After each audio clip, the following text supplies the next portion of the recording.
මේ තමයි මම ඉන්න ගෙදර ආන්ටිලාගේ ඒගොල්ලන්ගේ ඇපාර්ට්මන්ට් එක. ඉතින් මේ ඇපාර්ට්මන්ට්ස් වල හරිම ලස්සනයි ඇතුළ. ඉතින් ගාඩන් එකක් තියෙනවා, කිඩ්ස් ඒරියාස් තියෙනවා. ඒගොල්ලන්ගේ තියෙන්නේ රූම්ස් දෙකක ගෙයක්. ඉතින් ඒකට යූරෝ 600ක් ගෙවනවා. Cool water included. ඉතින් එතකොට හොට් වෝටර් වලට වැඩියෙන් යූස් කරලා තියෙනවා නම් චාර්ජ් කරනවා. ඉලෙක්ට්‍රිසිටි එක වෙනම ගෙවන්න ඕනි බිල් එක.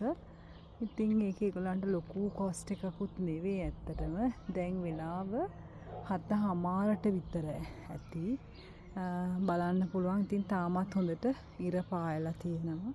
මේ ඇපාර්ට්මන්ට් කම්ප්ලෙක්ස් එකේ තියෙනවා බබාලට සෙල්ලම් කරන්න වොලිබෝල් කෝට්ස්, ඒ වගේ හැම දෙයක්ම මේකේ තියෙනවා. ගාබේජ් කලෙක්ට් කරන්න.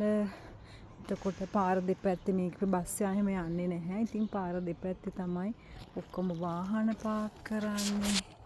ඒ වගේ දේවල්. ඉතින් හරි පිළිවෙලයි. තනකොළ කපනවා, මේන්ටේන් කරනවා. ඒ ඔක්කොම ගවර්න්මන්ට් එකෙන් කරනවා.